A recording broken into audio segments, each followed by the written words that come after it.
Hello everyone, my name is Stephanie Anthony and I am pursuing my Masters in English with Digital Humanities from Christ University, Pune, Lavasa campus. Today I am going to talk about the role of women throughout different timelines. I have chosen 3 different timelines across different generations talking about the role of gender, especially women, about femininity, and I have chosen my topic is movies as we had to choose multimedia, and from multimedia I have chosen movies, separate movies from 3 different timelines and comparing them across 3 different periods. And so my first question is, when we think of the Indian cinema in its classic period between the 1950s and the 1970s, one of the first films that comes into my mind is Mother India, that is in 1957. The central character Radha became an iconic figure of the suffering yet a resilient mother. A woman who carries the weight of her family, her community and even the nation. Women at this time were mostly shown as self-sacrificing mothers, dutiful wives and symbols of morality. Their worth was tied to their endurance and their purity and their willingness to give up everything for others. On the other hand, male characters were the ones who drove the narrative. For example, in The Guide, that is in 1965, it is Raju's journey, his struggles and his redemption that form the heart of the film. Rosie, who desires independence, is controversial precisely because she challenges traditional norms. Similarly, Ankur in 1974, while women appear in complex situations, the overarching structure still keeps men in center roles. Now, if we connect this to the Indian knowledge system, the link is very clear. These films draw heavily from cultural memory, mythology and epics. Women are represented like Sita or Savitri, expected to embody Sri Dharma, the duty of a woman, which is usually tied to family honor and sacrifice. So, the classical era represents a time when cinema was reinforcing patriarchal archetypes rather than questioning them. And Kamla Bhasin's lens helps us recognize how dangerous this naturalization of inequality can be. The second timeline, the Transitional Era, that is from the 1980s to the 1990s. Now, let's move forward to the transitional period of 1980s and 1990s. This is when Indian cinema began to question some of these long-standing ideas. A very important example is Mahesh Bhatt's Earth, that is from 1982. For the first time, a mainstream film gave us a woman who decides not to be defined by a man. Shabana Azmi's character chooses independence after being betrayed instead of returning to her husband. That was a radical moment for Indian audiences. In Damini, that is the movie in 1993, the story centers around a woman who stands up for justice in a rape case. The narrative highlights her courage in confronting a male-dominated legal and social system. This marked a shift. Women were no longer just victims of symbol or sacrifice, but active seekers of justice. But it's also important to notice contradictions. In Dil Wale Dulhaniya Le Jayenge, the famous 1995, Simran dreams of freedom and romance, but eventually her independence is framed within her father's approval. The film became iconic, but it also showed us that women's choices were still conditional, allowed only if they fit within the boundaries of family honor. From the perspective of the Indian knowledge system, this was the time when concepts like Nyaya, that is justice, ethics, righteousness, started entering cinema more strongly.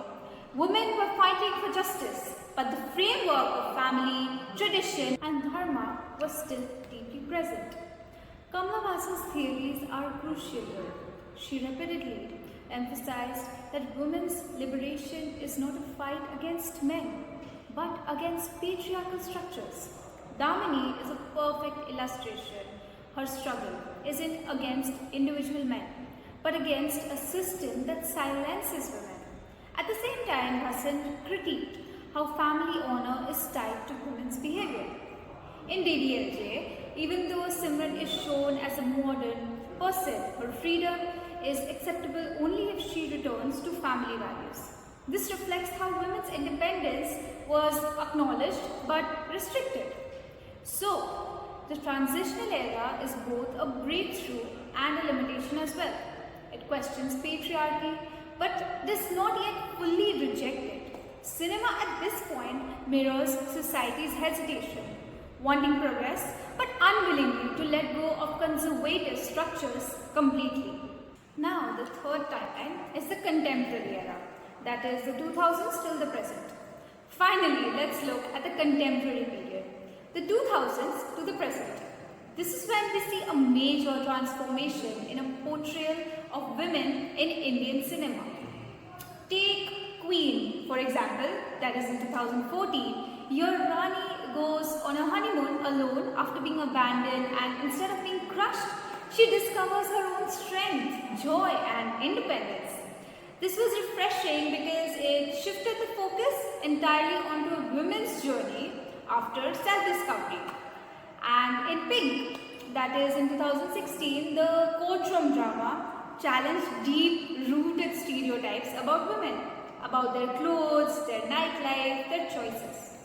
The iconic line, "No means no," directly tackles the culture of blaming women instead of reframing consent as absolute. Then we can take Thappad, that is in 2020, takes on domestic violence, showing us how a woman's single slap should not be normalized in a marriage. It's a sharp critique of how violence is tolerated in the name of tradition and duty. And then we have Gangubai Kathiawadi, the famous film in 2022 by Alia Bhatt, which reclaims a marginalized identity. It tells a story of a woman who rises to power despite being stigmatized, giving voice to a subaltern history that cinema often ignored. From an Indian knowledge system perspective, these films are doing something new. They reinterpret drama, justice and identity through feminist and intersectional lenses. They challenge the patriarchal misuse of cultural values and instead use tradition as a source for empowerment. And here again, Kamla Bhasin's theories resonate strongly. She often said that patriarchy is the oldest system of oppression and it manifests in all the aspects of society.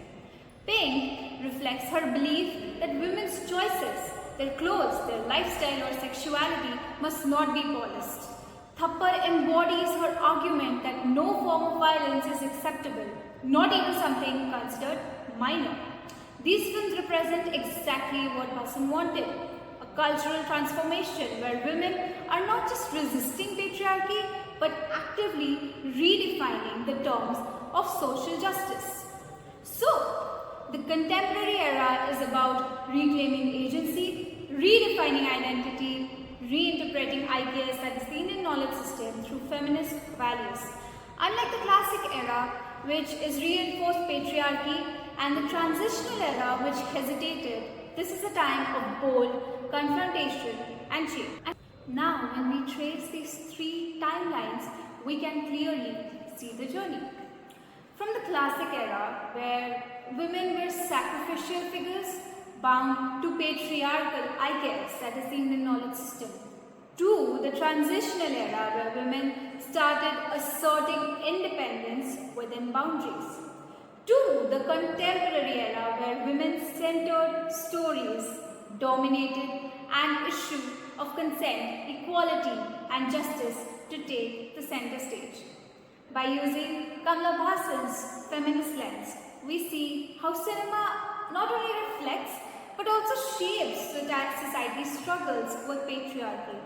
And by connecting with the Indian knowledge system, we see and we understand that culture and tradition are not static.